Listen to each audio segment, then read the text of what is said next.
welcome today to the show on Flip the Switch. Today we have a special founder. His name is Josh Broward, and Josh is the founder of a company called Wisdom Partners. This is a small group of founders. They're experienced CEOs, they're pioneers, and they're here to help support other founders grow their teams, anywhere from seed through B, all the way up to IPO and exit. They have helped many of companies do this, and so Josh is here today to explain how we may be able to add some value to our audience in companies and business owners that are scaling, that have reached some pivotal moments but not able to break through those, right? So needing the proper systems, proper wisdom, proper insights, maybe proper funding. That's where these guys come in. They look at the business strategically, and they can help in many different ways from a supporting standpoint. So I want to welcome Josh to the show and have him tell us our story. Welcome, Josh. Hey, thanks, Dane. Glad to be here. Yeah. All right. So the goal today is, I loved your background, and that's why I put you on the show, because we have a lot of, between my LinkedIn and my Instagram, a lot of my followers and clients are founders. And a lot of them have scale, and they all run into problems. And generally those problems come when you get to kind of 20, 25 people, and the founder realizes, hey, we need systems, we need processes, we might need some advisors, right? And that's a big project for founders to kind of uncover as they're growing a business. And that's where you guys come in with a really good solution, i.e. Wisdom Partners, right? Lending the wisdom of experienced founders, CEOs, advisors. And I believe you're doing it through fellowship, you're doing it also through coaching, and also some consulting. So that's super interesting. I would love for the audience, before we kind of get into where you are now, give us a background of kind of who you are and what your background is and why they may care. Sure. Yeah, thanks, Dane. Yeah. So first half of my career was in the nonprofit space, and I was always working on the intersection of how do we create really innovative solutions to entrenched problems, the really complex stuff that's hard to solve, and then how do we develop leaders who are able to lead their organizations to be able to deal with these really complex issues. So that space of leader development and innovative solutions. And the last thing before I started this company, I had moved into Kaiser Permanente, which is sort of half in the nonprofit world, half profit, huge, hospital and health insurance company. I joke they're bigger. The company itself is bigger than Des Moines, Iowa. So they got a ton of stuff going on around the country, and I got to see them navigate innovation within that large setting as well. And as I was working on my PhD for organizational leadership, I started talking with some of my friends who are serial entrepreneurs and co-founders, and they started saying really similar things. One is being a CEO is really lonely. Yeah. And the other is, another common theme was, I learned this thing last year, but if I had known it 5 years ago, it would have been so helpful for me.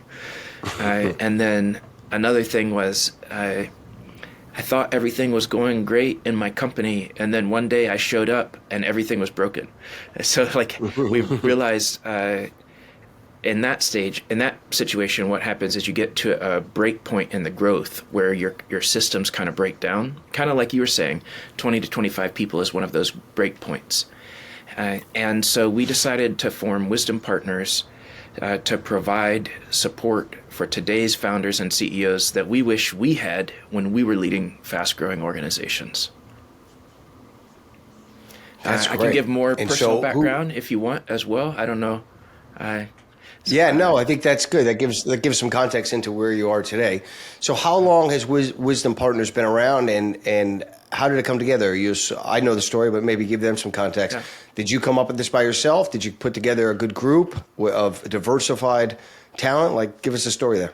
Yeah, thanks. So we have 4 partners altogether, and it actually started, my first co-founder is Charles Jolly, and we've been friends for about 25 years.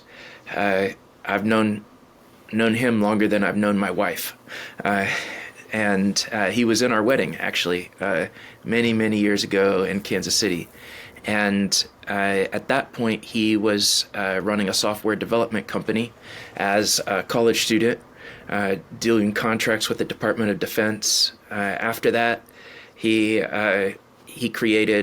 sort of paid his way through his second degree by developing the first native Mac OS word processor, which eventually became Pages, and has gone on from there to start and sell 3 or 4 more other companies.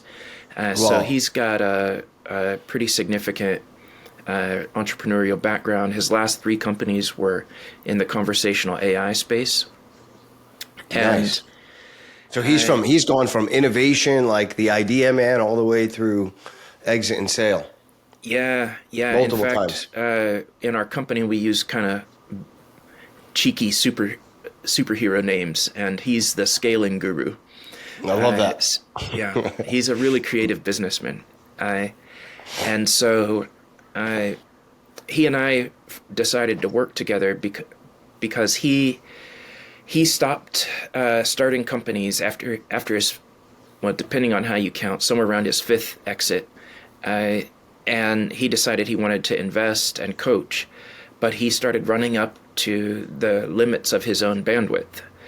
He could only coach so many people himself personally, and he didn't know how to scale sort of the wisdom that was in him that he had earned through all of these startups. And because I have a more academic background with a PhD in organizational leadership, which fingers crossed will be done in the next couple of months, and my focus is on leader development. We decided to partner together to sort of systematize this wisdom and make it more available to more people. And so that from there we added 2 more partners, Chu Xin, who is an experienced executive in his own right as a COO and CEO of quickly growing organizations in the ed tech and real estate space. And nowadays he travels the world helping executive teams work out their dysfunction and become more aligned internally and moving in the same direction, become a really cohesive team that can accomplish the organization's mission.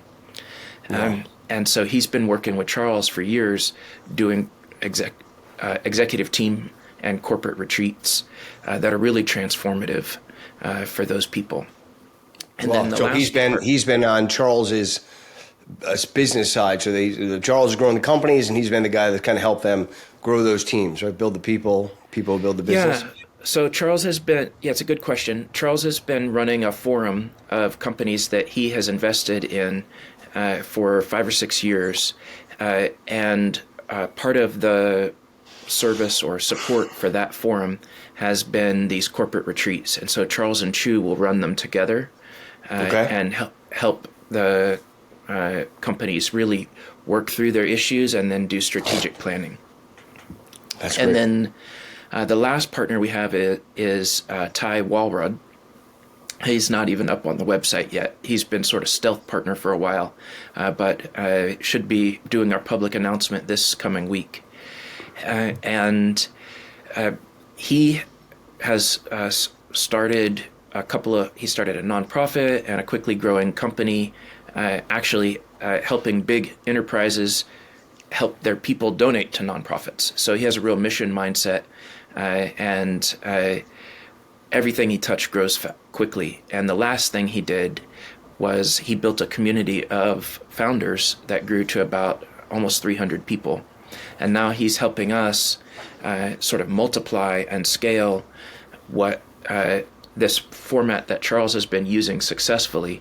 And we're opening a new cohort of multiple forums coming up in April. We're going to have at least one focused on AI founders, at least one focused on B2B service founders, and at least one probably focused on tech, just general tech, SaaS, whatever in the tech space. We may have others, but the idea is you get people that are speaking the same language, but not competitors. Tangential. Yep. And then they can help each other work through their most strategic issues. That's a great idea. That's a great idea. Because one, founders are super lonely. It's an island. You're on your own, and it's to our own demise. Like, we try to keep that information always kind of private. You don't like sharing your wins, and you don't like sharing your losses because it never works out. So it's generally only safe to be around other people that have gone through that. So I love that mission. So let's consider, right, like, if everybody's been paying attention, we've identified there's a major problem in the market, right? Founders come up against generally 2 or 3 major roadblocks consistently as they scale. And there's options to go out and look for angel investors or mentors and, right, kind of go out there and verbally prostitute yourself, so to speak, to get somebody to come in and look and help you scale your business. But now there's a group, right, where it's not VCs, it's not angels. These are guys coming in and really looking with a different lens, not so much monetary lens, but supporting and scaling lens, and able to look at different pieces of the business to say, hey, this isn't a one size fit all. It's not one piece to the puzzle. There are multiple pieces to the puzzle to make this thing happen. So we're going to make sure that we're going to give you experts in each of those areas. And that's what I'm hearing. Is that correct, Josh? Yeah, you froze up a little bit, but you're back now. Okay. So I was given a summary of basically the business owner, trying to let the viewer understand. So you're a business owner, you run into these problems, and you guys come in because it's not one piece to the puzzle that you're trying to solve for, which most founders do. Oh, I've got a leak, let me put a Band-Aid over it. Oh, I got another leak, right? Let me just keep patching leaks. Where you guys are coming in with a holistic approach and saying, hey, listen, we've got specialists in each of these areas. These are key areas and obstacles you're going to come across. So let's get in front of it, right? And so we've got the expertise to give you some visibility, but also a blueprint to know how to navigate. Is that right? Yeah, that's right. Let me add 2 things. One is I think there's a bit of a misunderstanding about not that you have it, but sort of in the industry, there's a misunderstanding about how much mentoring investors can actually do. Because in most contexts, if you're my investor, I'm not actually going to be fully honest with you.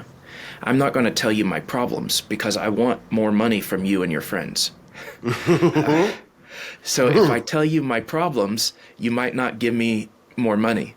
That's very true. Most investors don't really take that into account. They think that the environment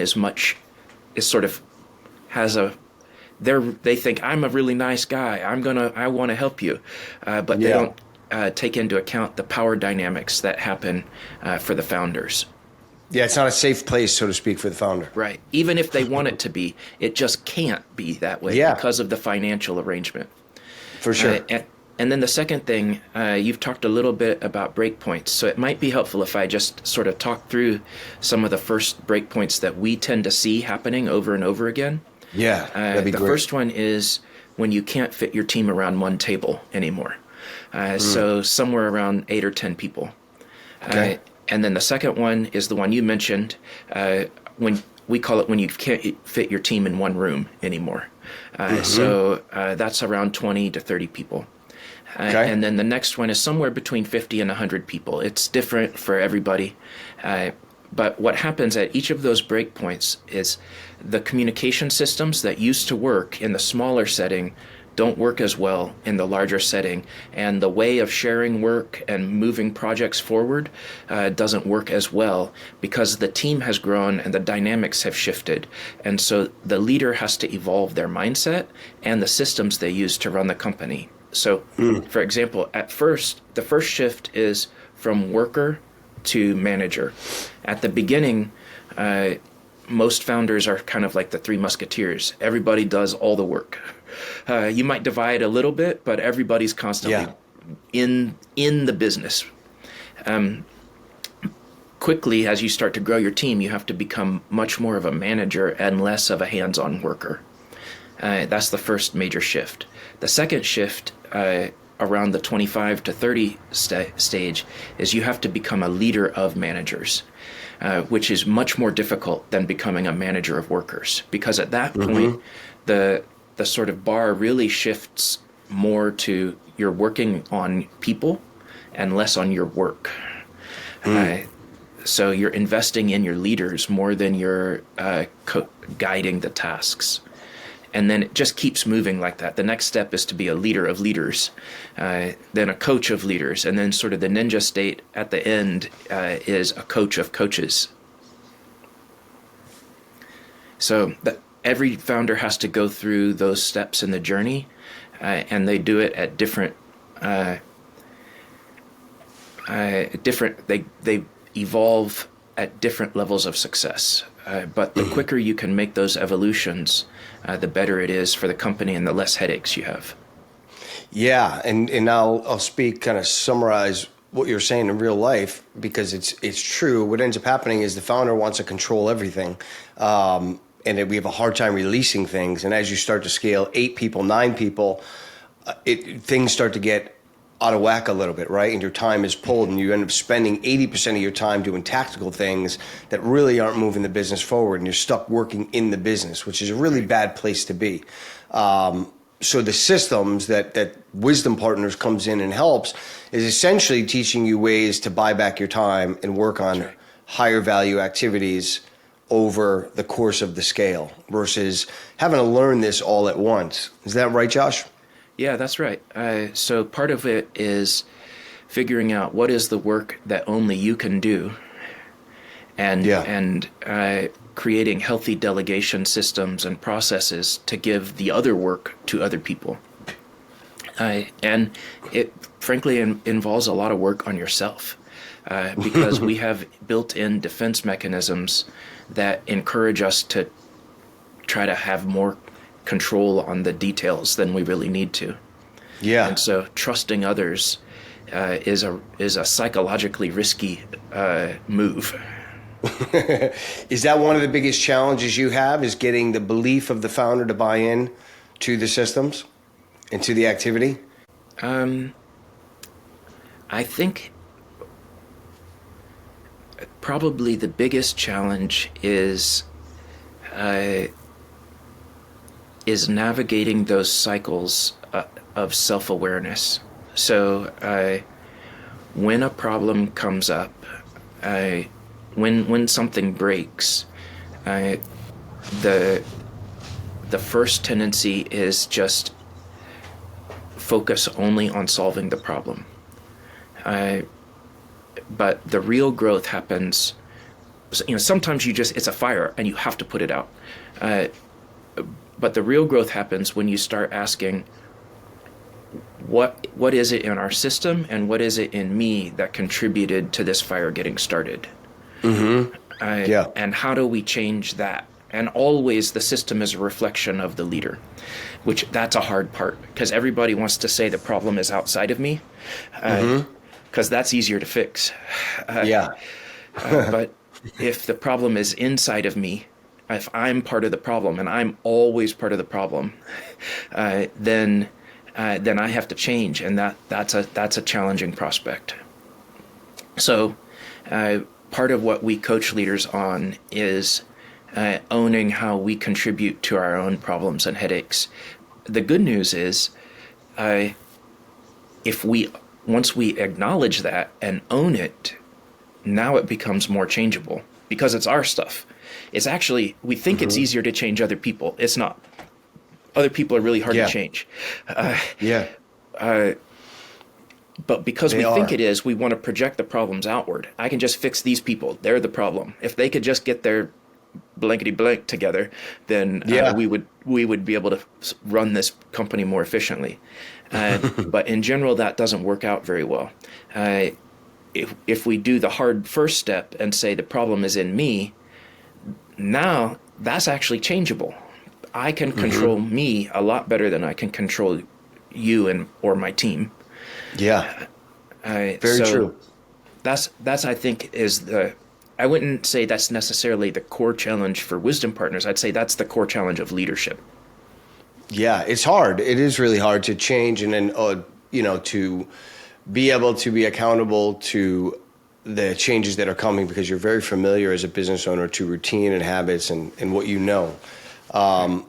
I remember like one of the first lessons I learned as a headhunter, when you come into a space where in my headhunting business, we weren't going after active candidates, right? So candidates that needed a job, we were going after candidates that didn't need a job and trying to get them better jobs. And so when you get down to making that deal at the end, when you have a candidate that's successful and doesn't need to move, and you have a client that knows what they want and they're determined, at the end of the day, I can't make either of them make a decision, right? I can't force them or tell them what to do. It's just about a matter of giving them information. And so that's growth that most recruiters, it takes years, but it took me a while to realize, like, I can't control client, I can't control candidate. All I can do is give information and guide. And I think same here, right? It's like, hey, we can identify these critical things, but there are going to be business owners that do resist. Business owners that are open, aware, and accountable generally tend to look inward when they've got that EQ of, hey, you know what? I'm spending money and I'm bringing other experts in.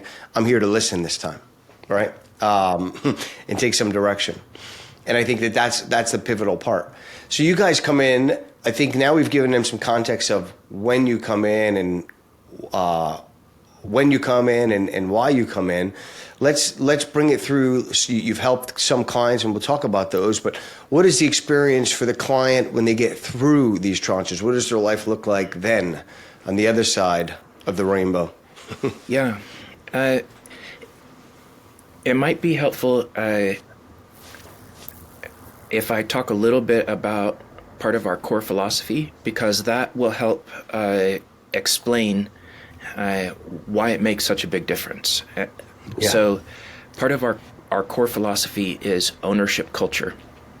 And that is a set of mindsets and systems that enable each individual to take decisive action within their area of responsibility in service to the mission. So if we sort of roll that backwards, everybody is aligned to the mission. They know what their area of responsibility is and how success will be measured. And therefore they have autonomy to go and take action in it, because they know this is what I'm responsible for. This is what I'm not responsible for. If I'm going to do something over here, I have to get help. I have to collaborate. But here I can just go.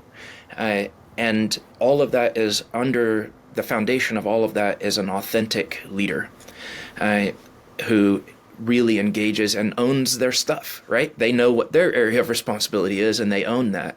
And what happens with an ownership culture is you create this dynamic synergy where the system starts to evolve on its own, and the leader doesn't have to be as involved in the day-to-day. They're focusing on the people and the systems, and they create an organization that becomes less dependent on them. So that means they can control their schedule more. It means they're going to spend way less time as the firefighter in chief, which is a terrible place to be, and actually disempowers your team and drives everybody crazy. And because they're able to invest more in their people, they are able to recruit and retain A+ teams who can do fantastic work. And the end result is they exceed their goals with less headaches and less feeling chained to the business than they used to. And they get an organization that can evolve and grow and sustainably without them and beyond them, so that if there's an exit, or maybe they want to stay as the owner and bring in a new CEO, it is less. They're not the sort of capstone that holds everything together anymore, because they've built up a system that can grow and thrive on its own. It's probably more predictable. Oh, yeah.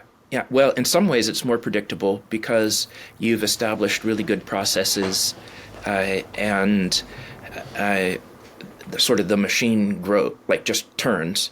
In other ways, it's less predictable in a very positive sense, in that when you really do this well, your team will surprise you with their ideas and their performance.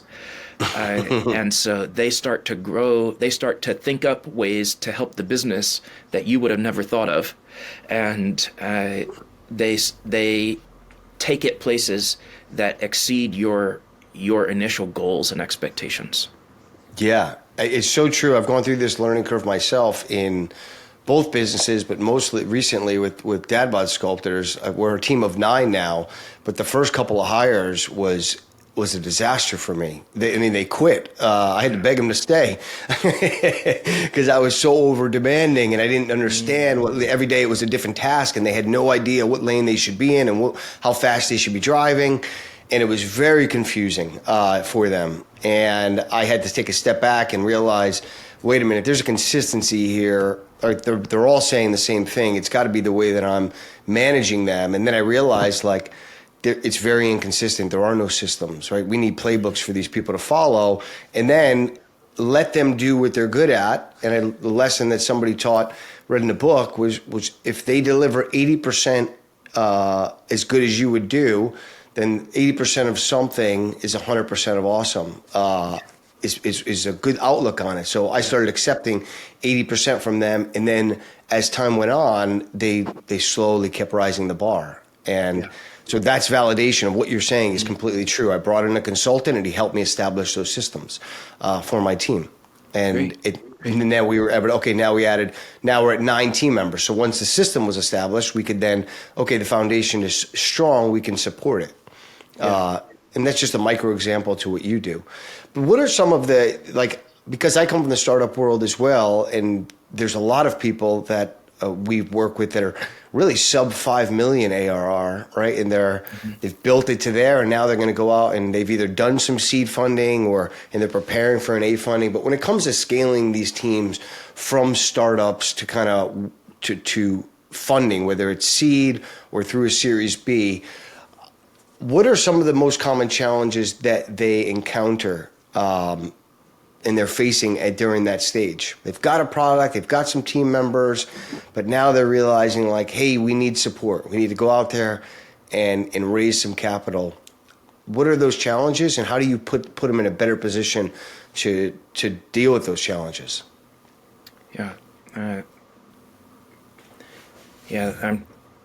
We could talk for days about the challenges that startup founders have,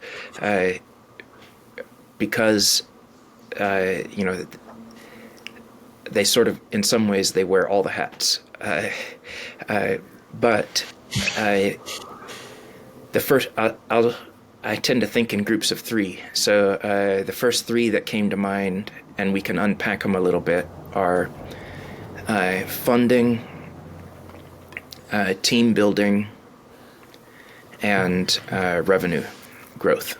And I would say revenue / operations. So funding would start there. Yeah, everybody's the part of the grind for VC backed startups is, it's sort of like running for Congress in the U.S. It's a two-year cycle. It's even an 18-month cycle for most startups. You just finish one funding round, and you've got about a month or 2 to kind of breathe and celebrate this big bank balance that you've never seen before. And then you got to start thinking about the next one. Yeah.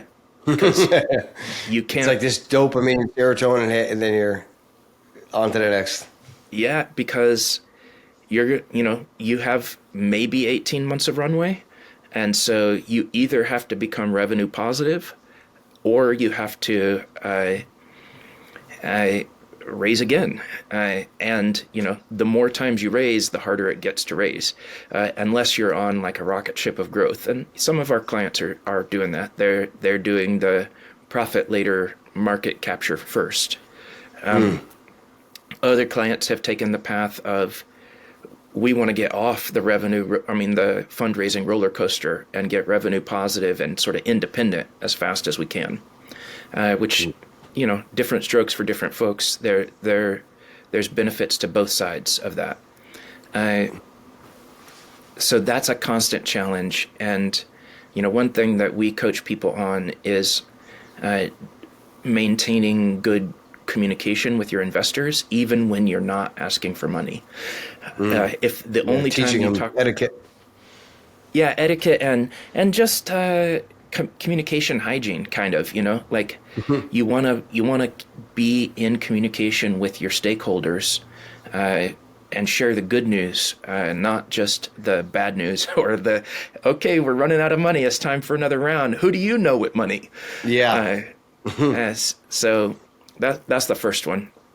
We have some interesting products coming for that. We're hoping to put together, or we have a future partner we're in discussion with for some fundraising training, and then also some investor relations services. Those are in development. I won't. Too early to give many details. And then the second one, I called it team building, but it would be fair to call it team and culture building. I heard a really interesting phrase a couple of months ago that's really stuck with me. It's called people and culture debt. So many people are familiar with the concept of technology debt.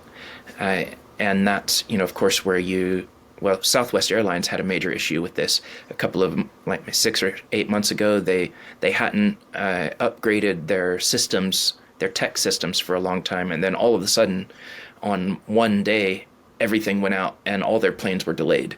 And the pilots are like, we've been telling you guys, you haven't fixed this. It's going to be a problem. And sure enough, it was a problem. Well, you can have the same thing with people debt as well. Often startups are they're all completely focused on growth. More people, grow the system, more revenue, all of this stuff. And they tend to overlook the culture development and the people systems. And that's a really critical piece for long-term success. You can't hire for the right culture. You can try, but everybody comes in with a different culture. You have to intentionally build your culture, and it takes time. That's the old thing of important versus urgent. If you spend all your time on the urgent stuff, you'll end up skipping some of the stuff that's really important but not urgent. People and culture is one of those really important things that's not urgent, but if you don't do it, you'll pay for it later. 100%. And then the last one, everybody's trying to get to sell stuff. Like, we're in business, we're trying to sell something, right? So how do you find your customers? And then once you're selling it, how do you build your internal operations enough so that you can sell it at scale? How do you, as the leader, how do you sort of decouple yourself from the sales operations process and from the sort of production or implementation operations process, so that those things can kind of run on their own and you're more of an advisor or a coach for those teams? Those are really challenging processes for most companies.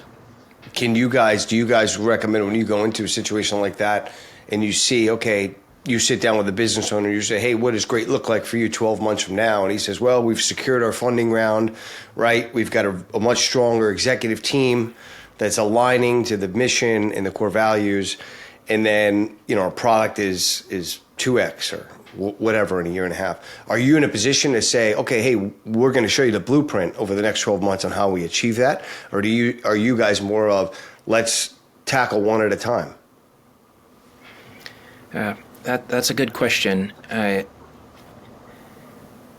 So first of all, there's not a blueprint that works for everybody, and that can actually be problematic. One of our client companies, actually, one reason why they needed our support is their lead investor had a blueprint that they tried to force on all their companies, and it, I don't know, maybe it worked for 70 or 80% of the companies, but it wasn't the right fit for this company. And they ended up spending a lot of money on stuff that wasn't the right fit, hiring people who weren't doing the work that they really needed to do, and really got at a logjam with the investment company or with the VC firm because they weren't doing it the way that like they eventually had to say, your blueprint doesn't work for us. And that made the VC company mad. And, but they knew their own business more than the people VCs. from outside it. Mm-hmm. And so when we are coaching and consulting, we have philosophies. We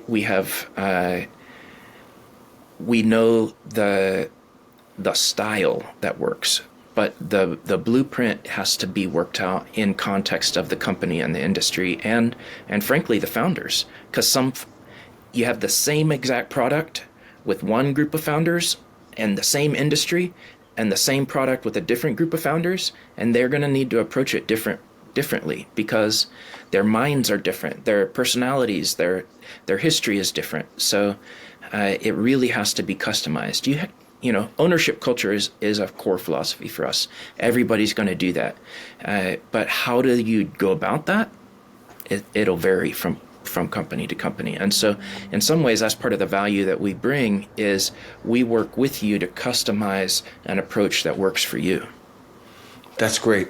Can you give us an idea, like your bookends, right? The ideal customer for you is usually starting here at that 8-9 employees, maybe doing $2 million in revenue, really all the way up to that company that's right around that 10 or 15 million. What are those bookends for you? And then within that, is it vertical agnostic, or are you guys really specialized in, pharma, education, some of the areas that your expertise has been in? Yeah, great. Thank you. You pretty much named the bookends in terms of our starting point. So most companies come to us after they have product market fit. So that usually means they either are doing a $1 million or $2 million in annual revenue, or they have raised several million in funding. Now, especially now with AI, some of the pre-seed rounds are raising a couple of million in the pre-seed. Maybe, like that could be an early sign of product market fit. But usually you want to keep your company pretty lean at that, in those early stages until you get something that really works. And then you start building. So the sort of early bookend is we're ready to grow. That's kind of it's the growth readiness. Okay. And then the later bookend, it's not that we would turn somebody away who's making more than 10 million, but usually they're going to come to us before they're at that stage. They might have raised more than that, but in terms of annual revenue, because they're navigating one of those first three growth hurdles. Can't fit my team around one table, can't fit my team in one room, or between 50 and 100 people. And then we keep helping them grow. One of our clients is, this year they have 300 people. 2 years ago, they had 30 people. So on a tremendous growth trajectory. And one way that we helped them is they realized, wow, the way that we used to do annual reviews at 30 people just is too informal. It's not going to work with 300 people. So we embedded with them, redesigned the process, and then co-led it with them. And next year they should be able to run it on their own. Did you come in around the 30 employee mark and there, or are you coming in more later? Because if you came into the 30, I would love to know, what are some of the strategies or tactics that you were able to allow that transition to be successful? Because that's a huge mark. That's a huge move. That one actually... lots of things can break when you go from 30 to 300. Yeah, that's right. They're a legacy client for us. So they predate Wisdom Partners. Charles has been working with them since they were just the team of founders. And he's been coaching their CEO. I think they meet every week for 5 or 6 years. So back when their team, so you want to say 30 to 300, it was 3 to 300 is the total growth trajectory for them. And that's awesome. Really it's just a process of helping the leader make that evolution in Well, I say it's two things. One is helping the leader make that evolution to be able to move further up that ownership culture hierarchy, where they're leading more by helping their people grow and less by helping the tasks grow or the systems grow. And the other thing, early in the process, the first thing they were working on is growing their product engine, like producing a product that people want to buy, right? And once you get that, then you have to work on your delivery engine, being able to deliver that product to as many people as you can, efficiently, effectively, consistently. Then the next one is really your sales engine. So getting those sales out as far as you can, expanding to new markets, that kind of stuff. And what they're working on now is really kind of the people and culture engine, creating a sustainable culture, because they're growing like crazy, obviously. But how do they do that without sort of losing control of the company? Yeah, I've been in startups for a long time. I've seen it so many times. Maintaining the company's culture while they're experiencing this rapid growth, it's a significant challenge for a lot of startups. We've been on the benefit side of that, of pulling people like A players as that culture starts to change from what it was to what it is now. So we've seen that, but we know, we've been in the game long enough to know when they hit this stage, like things start changing with the original team members and the culture they're in a transition period. And from a headhunter standpoint, you generally go after those top players to pull them during that transition. But they go through it. And it's important to get ahead of that. Sorry, can I ask you a question on that one? So as the companies are growing, of course, some of the parts of the culture have to change, because you can't just be the scrappy three musketeers forever, right? Eventually you have to have systems and formality in order to make it predictable at a larger scale.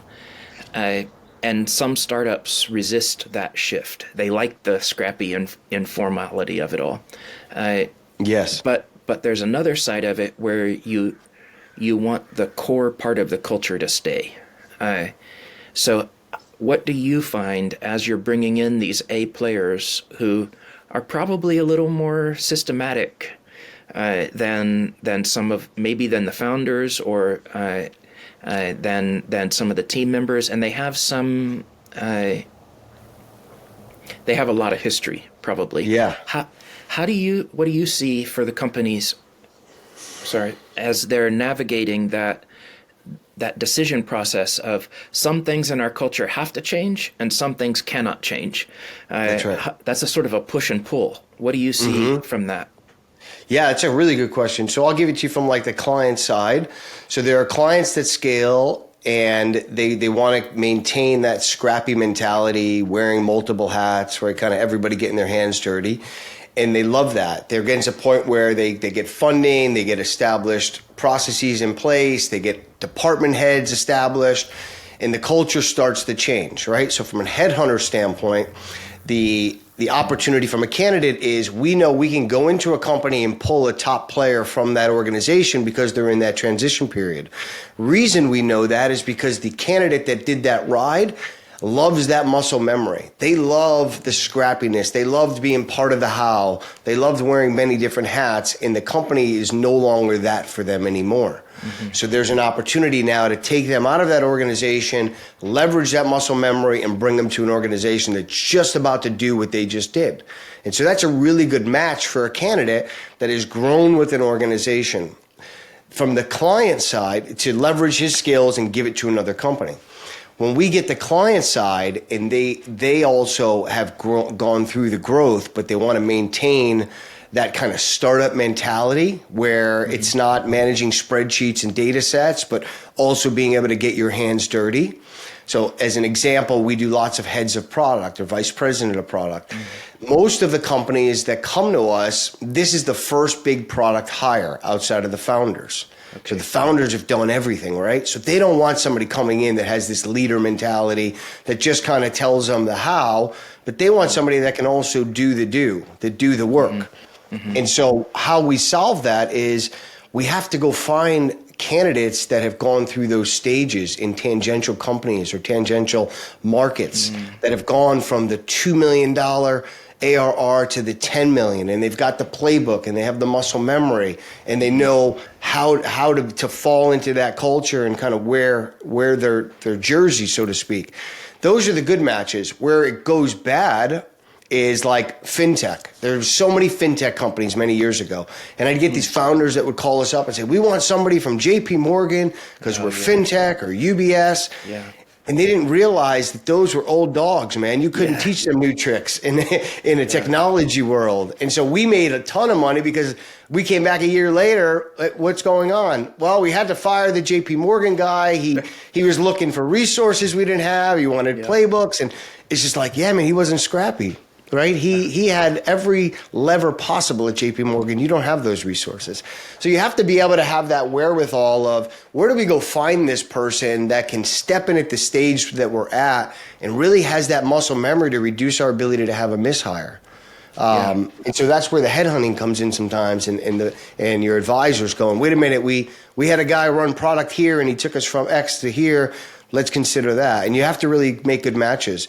That's been the way that we've made sure that both there's been a good fit for a candidate and a good fit for the client, because essentially you don't want to have a mishire. Yeah. It makes me think of, have you heard of the difference between pioneers, settlers, and city dwellers? Maybe, but I would love to hear it again. Okay. So it even starts earlier. You have frontiersmen, and they're the fur trappers. They're out just roaming the woods, never staying in one place. They're always exploring the frontier. Then you have pioneers who go to like a brand new space, build the log cabin or the mud hut, and start plowing on fresh virgin ground, and they love it. They love being out there on the edges. Then you start to build around them. You get several pioneers in one place. You get settlers. Now you have communities. You have the sort of frontier market guy, like the first schoolhouse, that kind of stuff. But then down the road, you have city dwellers. You have the mayor. You have the judge. You have the people who build the plumbing and all of that. And what you're talking about, JP Morgan, they're the city dwellers. They've got the in-house, plumbing, in-house toilet, everything. They got everything. They just turn the tap, baby. Here it comes. And so then you take them and put them in a pioneer setting, which is what a lot of startups are. And they're like, where's the running water? And they're like, oh, you got to go to the stream for that. They're like, who wants to go to the stream? I need my water.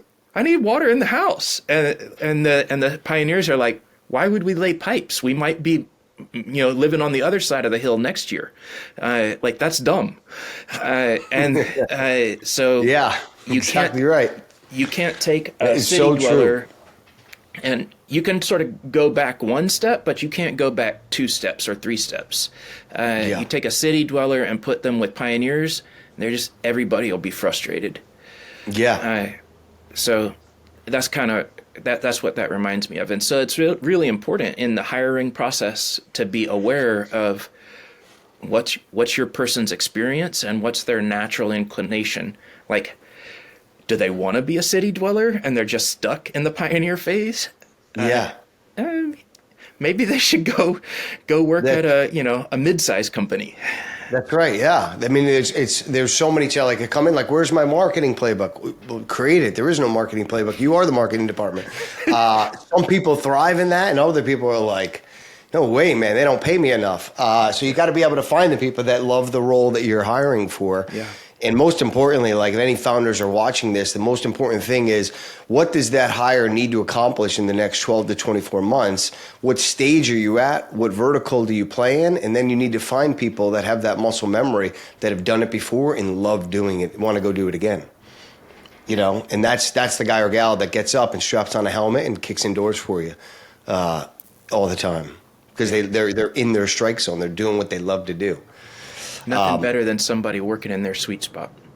Yeah, and that's essentially what I've gathered here, Josh, is like the whole premise of what you guys do is you've all realized, you and your partners, where you're good and where you can add significant value, and you've put that in a bottle and you've packaged it into a service, and then you're also bringing that to a business and helping that business owner get out of the things that they don't really like doing, but you're stuck doing, which is most business owner, 80% of your time is doing stuff that you don't really thrive in. And so you're freeing them slowly through stages by pulling stuff off of their plate, buying back their time and putting them in higher return, higher energy producing activities, which essentially becomes, if you're a business owner, think, man, if I could release all of this stress of the tactical day to day, and I could have that freedom to think again and visualize and work on my business versus always working in my business. And I had people alongside me that I could pull on with information, then you then love what you're doing again. You remember, this is why I started this fucking business, right? Because sometimes we forget. Right. We forget, what did I do here? This is not what I wanted to build. And so they say nobody starts a business because they want to run a business. That's right. It's so true. So true. So that's what I love. And I talk to business owners all the time. It's like when you get them in that strike zone, there isn't a value. There is an amount that you wouldn't spend on that because the ROI is so high, right? If you believe in yourself and your services and the value you put on your time and your energy, then it's like, okay, then how do I get an ROI from this investment? Oh, sorry. Yeah. I think we broke up. And I love that you guys are doing that. Yeah. So, sorry. Go ahead. I think I accidentally spoke over you a little bit. There was a bit of a lag. I was just echoing what you're saying. We really want to change the world and make the world a significantly better place. And we think one of the best ways to do that is to help founders who have these big visions, these audacious dreams, actually bring them to reality. I love that. And you're doing it in such a genuine way. I think when you're not coming from the VC lens or the banking lens, right, the financial side, it's there's better matches that can be made for partnerships. And so that's exciting. And I think it's unique what you're doing, for sure. And being out in the Bay Area, I mean, you guys can work across the globe, but I know you're in a really good market, so you can push and pull a lot of different levers. When you're looking ahead, one of the questions I wanted to ask you, because you're in that space, what are some of the emerging trends that you're actually seeing in startup growth and around team development? Okay, so I think in threes, like I said before, so I'll give you three of them. One, in general, I think we're beginning to see the startup world move outside the U.S. and Silicon Valley. It's still, San Francisco is still where it's happening, especially for the super high tech stuff, for AI especially. But I think over the course of the 21st century, the most creative and most world-changing startups will happen in the Southern Hemisphere. You can do a lot of development really quickly there. And so that's the first thing. We're just beginning to figure out how to tap into that and support it. We think it's great. The second one, there's an increasing push to early revenue and profitability quickly.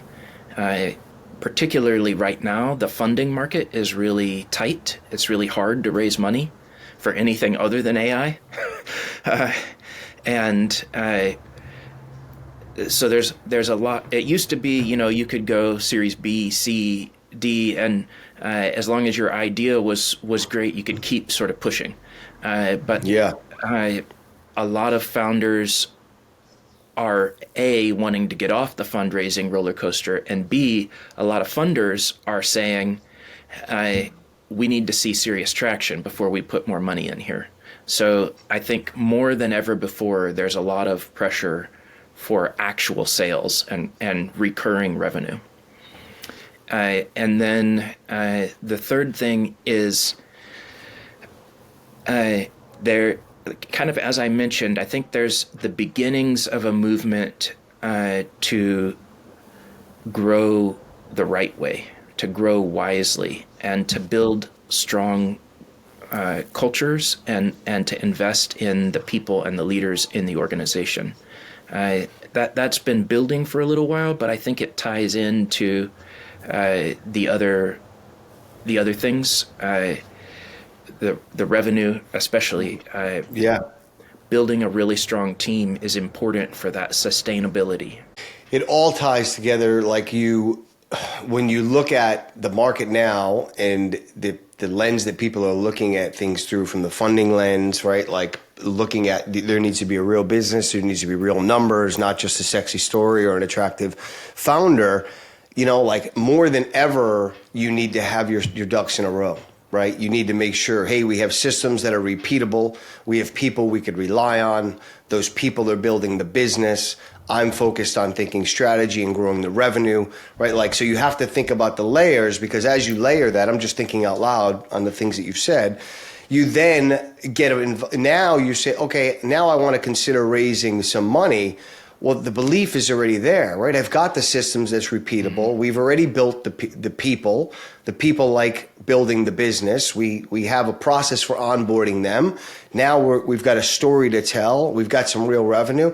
Yeah, now it makes sense to go and raise real money on a real valuation, as opposed to kind of what's gone on in the last couple of years. And you can't just do that magically. Like you honestly have to have the right pieces of the puzzle and the right mentorship to say, this is the order we need to go in. And maybe sometimes there's some shifting of pieces, but without the wisdom, I mean, you're gonna keep circling, right? Like, just like in training for me in my health journey, it was like, there was 18 months where I just went in the same circle. I got up, did the routine, everything, but nothing changed. Right? Because I wasn't changing systems, I wasn't changing beliefs, I wasn't getting new information, I wasn't implementing that information.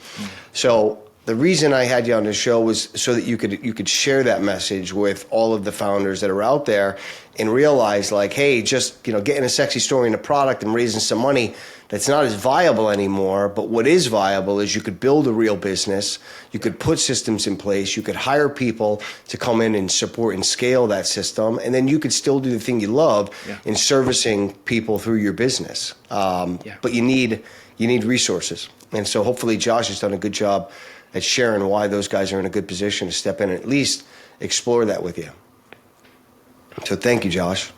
Yeah, sorry, you broke up just a little bit. I heard you say, hopefully Josh.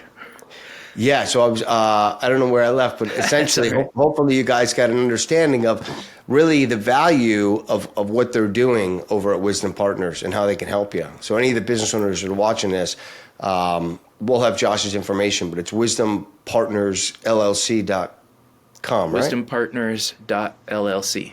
.llc. And I'll put it in the YouTube channel when we share it. But I mean, what a great story. Thanks. I think you guys are doing something fantastic. Is there anything else that you'd like to add? Because I think this is a good one. That's great. We love to talk. I mentioned superhero names. My superhero name is Super Connector. So I love talking to people. I love that. It's pretty common after a conversation to come away with 2 or 3 intros I should make for this person to somebody else. Yeah. So for the listeners out there, hit me up on LinkedIn. I would love to have a half-hour chat, and we'll just see where it goes. Yeah, guys, reach out for sure. And if you want an intro or you want some more context, reach out to me and I'll make an intro, because I've made some intros for Josh already, and he's an utmost professional for sure. And there's no high pressure sales here. He's just got a really good business model. So anybody that we have on the show, I think one has made that decision in their life to flip the switch and do something transformative. And Josh, in this instance, is doing it in the business world, but don't let him fool you. He's still a hardworking athlete throughout the year. He does triathlons and gets his hands dirty as well. So he gets after it. Yeah, my motto, the way I keep going, keep my motivation up, is anything worth doing is worth doing slowly. That helps me not get depressed at my times sometimes. You know what I mean? You got to build your confidence. Miles. Yeah, just getting it in. It's as long as it's done. Yeah. Well, Josh, are you there? Can you hear me? Yeah. Yeah. I want to thank you, man, so much for coming on this show and sharing more about your story, your journey, and also about Wisdom Partners. I know that we're going to be in connection for a long time, and hopefully the viewers that you guys watch this or listeners, you got some value here. And if you're any one of those companies, kind of that north of 500 million, around the million, kind of sub 10 million, sub 15 million, and you've had any one of these three critical challenges, then you might want to consider having a chat with Josh and his team. Yeah, we'd love it. Thanks, Dane. You got it, man. Have a great Saturday, and I'll talk to you soon. All right. Thanks for watching, everybody.